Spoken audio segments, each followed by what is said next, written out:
Welcome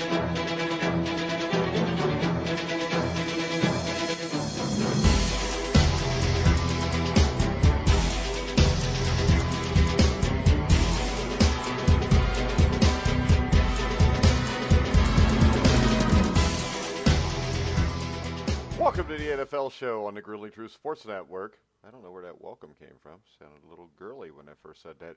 We are brought to you by BetNow.eu. Make sure you go to BetNow.eu. Use the promo code TRUTH100 to get a cashback bonus on your first deposit.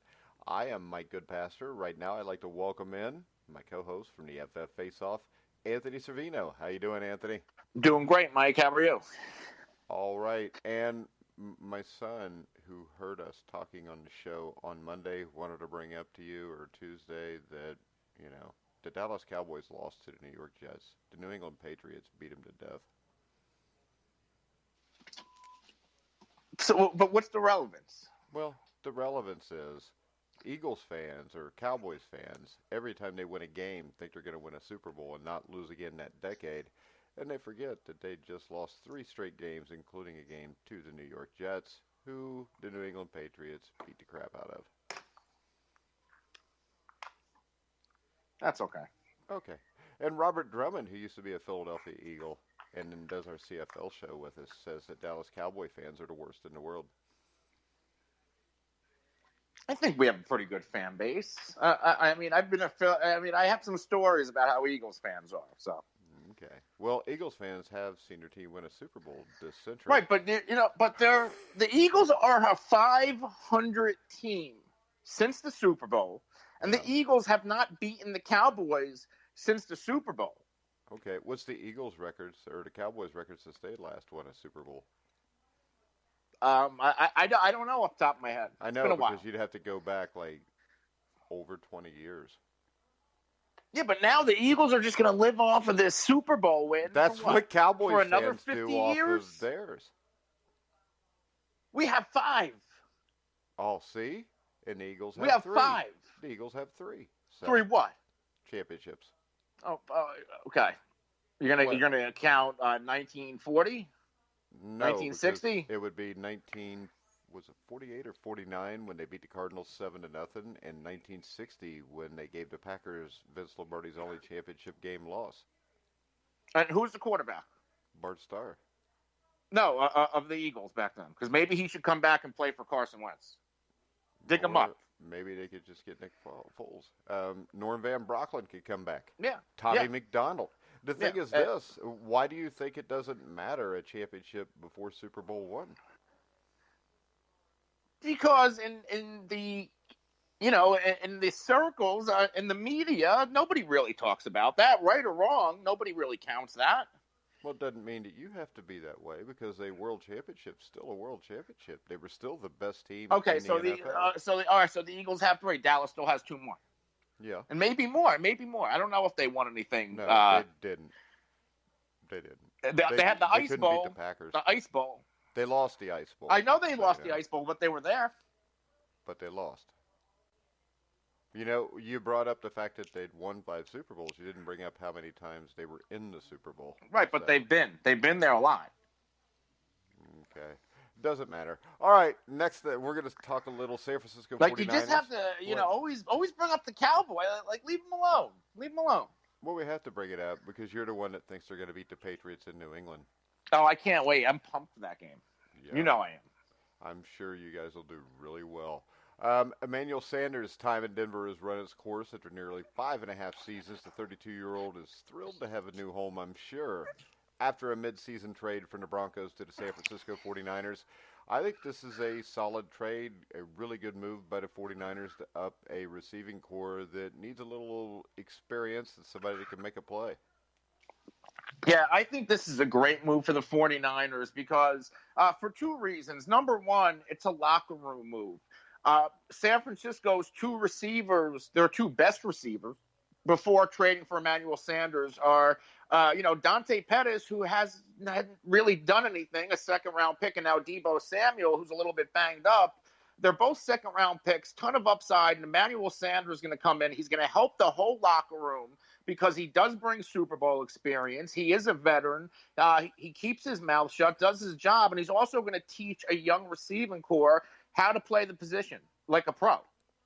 And then, a lot of people say, especially in fantasy, well, the 49ers don't really feature their wide receivers this season. Well, they don't really have anybody to game plan for. And I think Emmanuel Sanders adds that for Kyle Shanahan. All right. The Patriots, I think, made the best move, though, because getting Mohamed Sanu, I think the great thing about this, and it's what the Patriots do, they get Mohamed Sanu, and Mohamed Sanu fits what they want to do on offense perfectly, Anthony.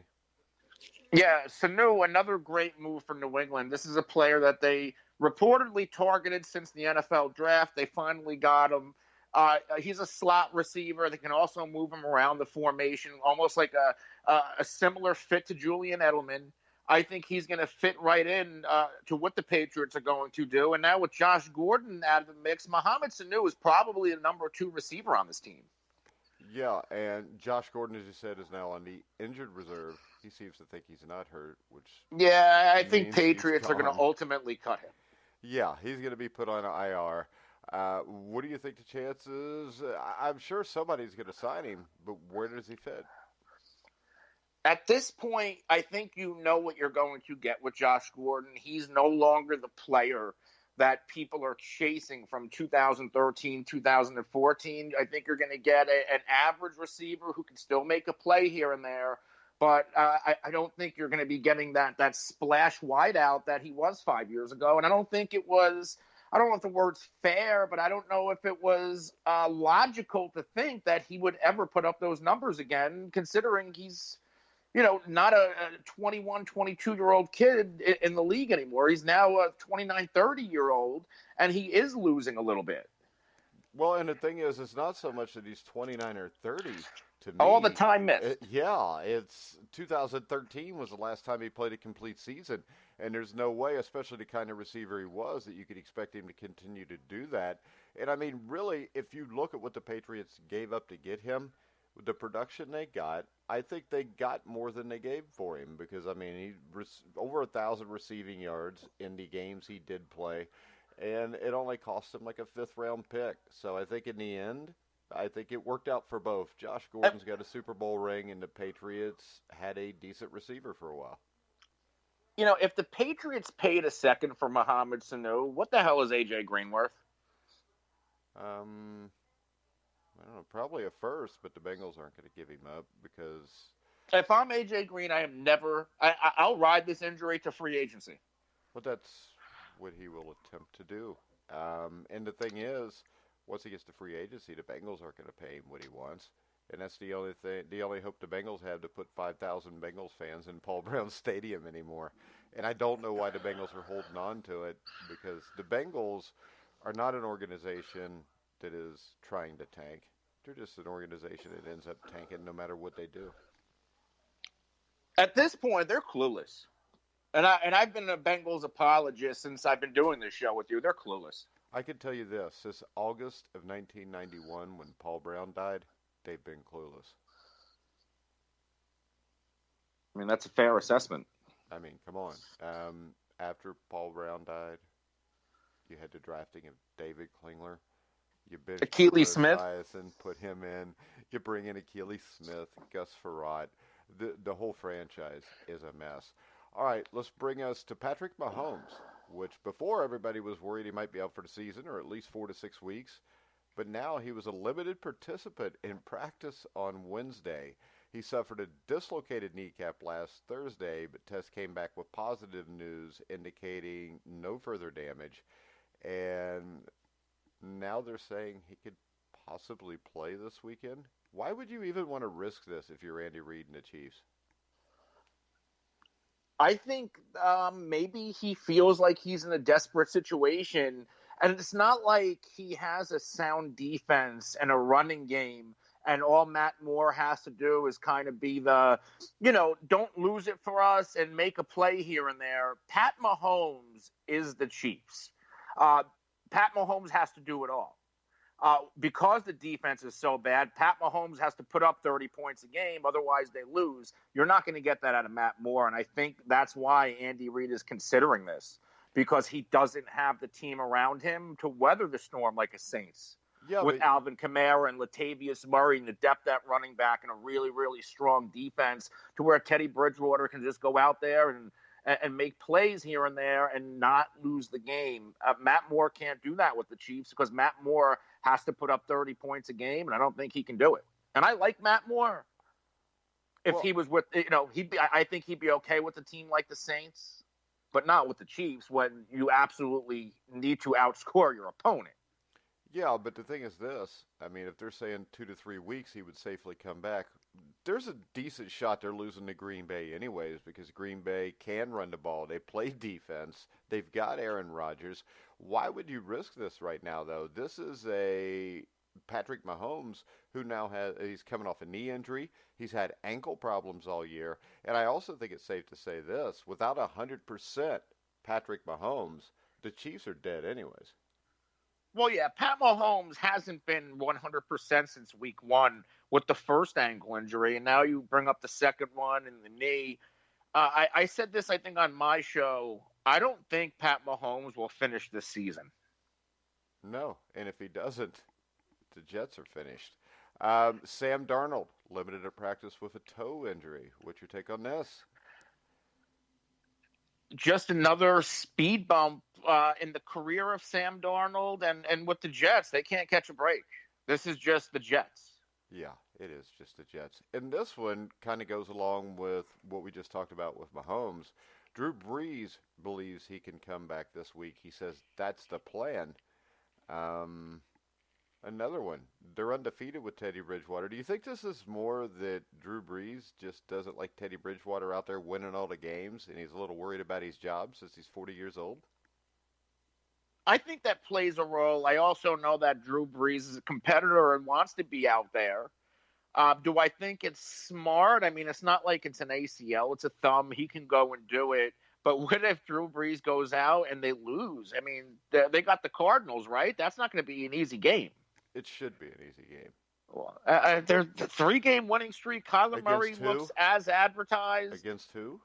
But still, they're winning. It's momentum. Lamar Jackson Patrick like Peterson now, and his second. Patrick Peterson's back. I don't want to hear anything about Lamar Jackson. Lamar Jackson looked like a legitimate NFL quarterback. There was no Patrick Peterson in that secondary.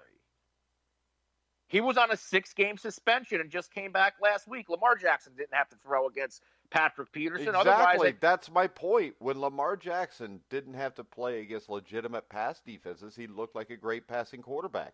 Oh. And now he's a guy that runs for more yards than he throws for. But that's what they want to do with him anyway. Yeah. Nobody's ever said – I've never said Lamar Jackson's a great thrower of the football.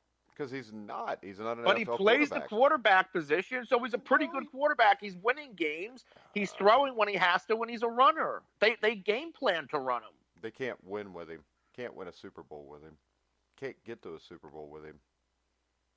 But no, if the Saints were smart, you sit Drew Brees. They have their bye coming up in week 9 and bring Drew Brees back in week 10. Yeah, because that's right the now, wise thing to do. You know, you also, Alvin Kamara and Jared Cook did not participate in practice, so it's not like you're bringing him back with a full team either, or a full team of weapons. Yeah, but Latavius Murray, I mean, people like to discount this running back, and I'm not discounting him. I'm just saying he's not Alvin Kamara. No, he's not, but he can get the job done. And he's proven that last season with the Minnesota Vikings, when Dalvin Cook was hurt, Latavius Murray came in and produced every time, which is why I have no idea why the Raiders ever let him go. All right. The other thing I want to talk about is Kirk Cousins, because a lot of people keep saying he can't win the big game, and I'll still bring up the fact he's like 5-11 in primetime games. Okay, good for him. He'll be 6-11 after tonight. But Kirk Cousins has played really well. And in those primetime games, he usually has the lesser of the two teams, doesn't he? I mean, that's what you keep wanting to go back to. I thought great quarterbacks are supposed to raise up. They do raise up. And he actually got the Redskins to the playoffs one time. But that team, you can raise them up all you want, but Aaron Rodgers was not taking the Green Bay Packers to the Super Bowl over the last 3 years because they had no defense and no running game. You know, when the New England Patriots offensive line was very bad 3 or 4 years ago, Denver beat them in the AFC Championship game. So you could raise them up, but it doesn't mean you can win it all. I mean, you know, there's very few Russell Wilsons, and even Russell Wilson is not going to win a Super Bowl with the cast of guys he's got around him. If Kirk Cousins, and he's playing great, 300 yards passing in the past couple of games, looks like the player that they gave all that guaranteed money to. If Kirk Cousins loses tonight, will you begin to see my point about choking in big spots? And this isn't even a big spot. This is not a big spot. And being a prime so if he loses against the inept and inadequate Washington Redskins in a revenge game with a superior team that you call the Super Bowl contender, who's it on? That's not going to happen. Who's it on? Who's it on? It's according to Who's it on? Well, how about this? What if Dalvin Cook fumbles the ball 3 times? What if the Washington defense gives up 50 points and he loses 50-48? Is it his fault? Or what if Kirk Cousins just plays like Kirk Cousins in primetime? Okay. I would say this. A game in Detroit was a much bigger game than what they were playing tonight. And in Detroit, he played really well. And the key here is this. All right? He is maybe the best play-action passer in the NFL. And this is a team that over the last 3 weeks has thrown a lot more play-action passes. And with Dalvin Cook and the fear of that running game, this offense is extremely dangerous. And Kirk Cousins is really good at throwing the ball down the field. And he's really good at throwing guys open down the field. And if you're fearing Dalvin Cook as a defense and you're biting on that play action, he's going to eat you up. He was missing Adam Thielen last week, wasn't he? He's going to be missing Adam Thielen tonight. That's one of his top 2 receivers.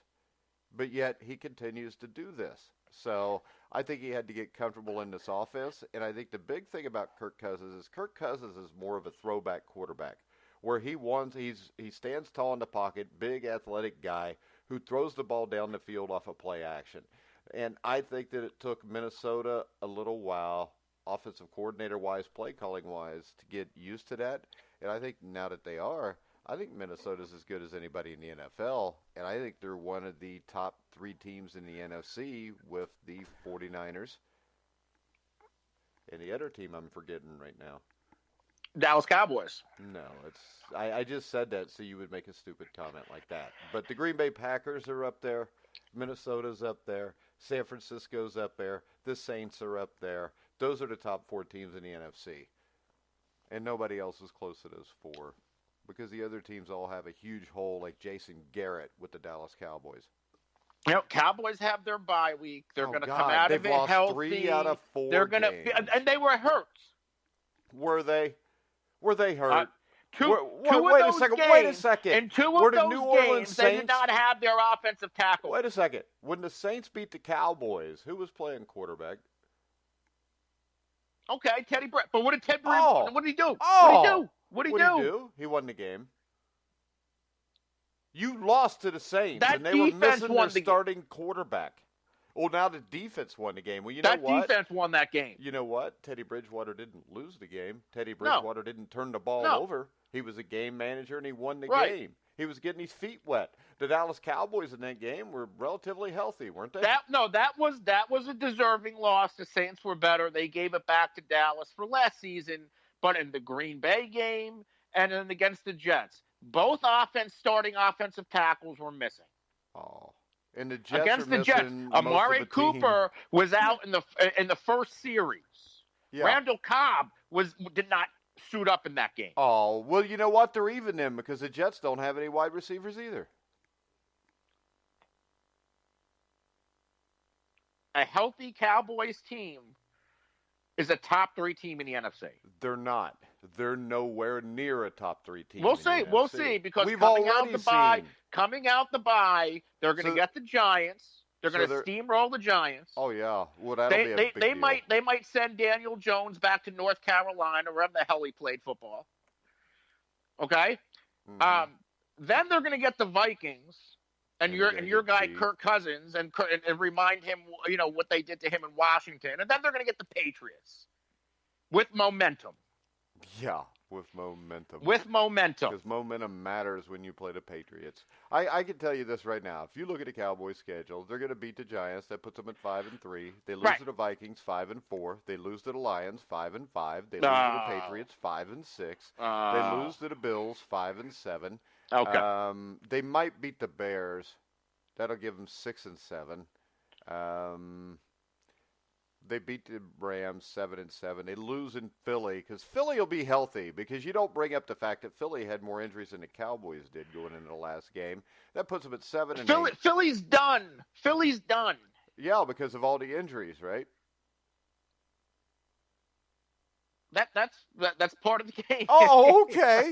But wait a second. Right. I mean, the Dallas Cowboys is a different thing. No. So you're admitting the that. Eagles are better than the Cowboys when they're completely healthy. Oh, no, the Eagles are better than the Cowboys. Exactly. You just said it. We're going to put a little clip of that. We're going to start it with tomorrow's show. And then I think they beat the Redskins. I think you're looking at somewhere between 8-8, maybe 10-6. 10-6 wins that division. Wow. And that's it. And that gives them the third or fourth seed in the playoffs. Right. And then you go into the playoffs and then they get with the the hell best beat running out back of in them the NFL. No, he's not. He's not the best running back in the NFL. That is stupid. He's the best that No, Christian McCaffrey's better. Dalvin Cook is better. Can they Here's why I think Zeke is above everybody else, is because he can close a game. Can Christian McCaffrey and Dalvin Cook close a game? I don't know, but you know what? Christian McCaffrey wins the game by himself in Carolina. He does. No, he does. So I'm pretty sure he can close a game. Back who can close a game too. Yeah, and Christian McCaffrey can't close a game. I like the Leonard Fournettes and Zekes. I like those type of backs. Okay. I'm not discounting Christian McCaffrey. Yeah, because Christian McCaffrey is a lot better. And if I gave you a choice between the two, you would take Christian McCaffrey. I don't know. I don't know about that.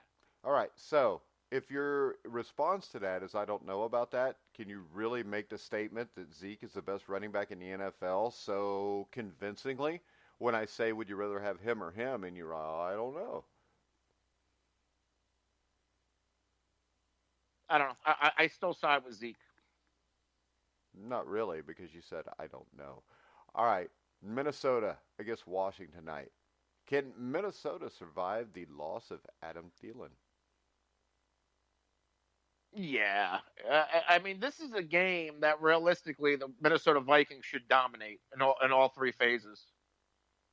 Yeah. Stephon Diggs is a very capable wide receiver as well. It's not like, Thielen's gone and, there's Tavon Austin out there like for the Cowboys. You still have Stephon Diggs. You still have Kyle Rudolph and then Dalvin Cook. There's plenty of firepower here for, Dalvin Cook and Kirk Cousins themselves should combine for over 400 yards of offense. Yeah, and I would think that Dalvin Cook will set up Minnesota's lethal play-action passing attack tonight. And the Vikings right now, I think the stat is they're over 35% of their plays are play-action out of their drop-back passing, and that makes him better for it. And he ranks first in passer rating at 140.2 and 8 touchdowns while utilizing play-action passing. What kind of part does revenge play in tonight's game? Well, we have a double-sided revenge game. Actually, three if you want to talk revenge games, because you have Cousins against Washington, Keenum against Minnesota, and then Adrian Peterson. I don't know how he's going to play, but apparently he's going to play. A lot of revenge in tonight's game. All right. The other thing is Minnesota's defense got shredded last week, but that was by Matt Stafford. How will they do tonight? And basically Washington is not very good on offense, so I don't think it looks very good for them either way, unless Adrian Peterson can have a game that he would have had 10 years ago. They do have rookie receiver Terry McLaurin, who could play well and cause a problem, but there's not a lot of weapons here. No, not at all. And even on the defensive side of the ball for Washington, I like their front seven a lot, but their secondary is in shambles. All right. And will we see Dwayne Haskins is probably the biggest question for tonight, isn't it? I don't know. Will we? I don't think we will because Bill Callahan wants to run the ball 755 times a game, anyways. Of course, you could put Haskins in and he could run the option. I mean, can they run the ball with if Adrian Peterson's banged up? Give it to Smallwood, I guess. Wendell Smallwood's the next guy up. And isn't that the worst name in history to have? Wendell? No, Smallwood. Yeah. Yes, it is. I mean, and he's kind of short anyway. I bet he got picked on incessantly in school. I mean, the first name's not much better either. Wendell Smallwood? I don't know. Yeah, you would have picked on him too. I just feel like you were a bully. No, I wasn't a bully. You were 5 years old and had the beard when you were 5, probably, right? I wish I had. No, I don't wish that. I hate. All right. Anything else you want to discuss before we wrap it up today? Let's pull up the news wire. Sterling Shepard is expected to miss another game. Huh? How concerning is it? And this is over a concussion. Oh, I was thinking of Sterling Sharp when you said that. Go ahead. Yeah, Shepard, he could miss another week. O.J. Howard has not practiced in 2 days with a hamstring injury. Chris Herndon's dealing with a hamstring injury, but he's limited. Anything else? D.D. Westbrook limited in practice for the Jaguars. He's been coming on pretty strong lately.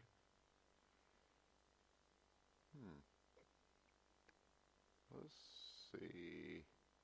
Got any trade predictions coming up? I mean, we've seen quite a few trades already. I think the obvious one's Kenyon Drake. Yeah. Or A.J. Green, but I don't think the Bengals are letting A.J. Green go, even though they should. Is there a possibility where the Falcons move on from Austin Hooper? And I know that sounds crazy because Hooper in the past 2 seasons, last year was his breakout, but now Austin Hooper's really coming into his own. But the Falcons have a lot of money tied up in, Matt Ryan, Julio Jones. They're going to have to pay Calvin Ridley. They have a lot of money wasted in their defense. And Austin Hooper's in a contract year. Is he a player that could possibly be on a move? And if he is going to be on a move, is New England the only destination? I don't know. The one that gets me is Trent Williams still, because I don't know why the Redskins are holding on to him, because unless they're going to give him a ton of money, I don't think he's going to go there. But I think wanting a ton of money maybe was limiting what people can trade for. And with Trent Williams, that looks like a guy that the Patriots may want to go after. I mean, they've been playing Marshall Newhouse at tackle. Yeah, it's just a matter of will Washington trade him, and it's puzzling why they haven't yet. Yeah, I don't know. I mean, I know there's a lot of schools that think there's no benefit to trading him now versus in February, considering they would only get draft picks in return anyways. But I don't know why you'd want the headache, but I don't know why somebody wouldn't jump on that, because I think he's a solid tackle. I would say, what do you think? Is he Laramie Tunsil? Or do you think he's better? I would put Trent Williams in the top 6 to 8 tackles. Yeah, well, I think Tunsil is in that range now, the way he's played in Houston this year, since he's been there. Yeah, I mean, he has the pedigree. I mean, he was supposed to be a top 5 pick, and he fell because of the weed. Yeah, the gas mask and the weed. I'll tell you. What's this world coming to? Yeah, Austin Hooper is a free agent. So I think he is going to be a sleeper name to watch. All right. If there's nothing else, Anthony, we will be back tomorrow. We had some technical issues with my Wi-Fi company in the last 2 days, which is why we weren't on. So Sam Teets will be back next Wednesday to talk quarterback ratings. Tomorrow, you can hear me and Anthony talk about tonight's Minnesota-Washington game, also other NFL news, and we'll pick all the games for the week coming up. And we'll talk Sunday about and why Monday. the Cowboys won't lose this week. See, and you are the one that brings it up again. They're not going to win either. So we'll talk about that also. Anthony, you want to tell everybody where they can find you? Yeah, you can follow me on Twitter at The Real NFL Guru. You can follow my show at The FF Face Off. You can find it on all the top social media platforms and podcast platforms. And we will be live today at around 3:30 p.m. Eastern on Twitter, Periscope, Twitch, and YouTube. And if you want to ask questions, just go in the comment section wherever you're watching us live and ask. We'll answer them right on the show. All right, you can follow The Grueling Truth at Grueling Truth. You can hear our shows pretty much anywhere you find podcasts, including Spotify, iHeartRadio, TuneIn, Spreaker, Stitcher, YouTube. Like I said, wherever you find podcasts, you'll find The Grueling Truth. So for Anthony Cervino, I'm Mike Goodpaster. You've been listening to The Grueling Truth, where the legends speak.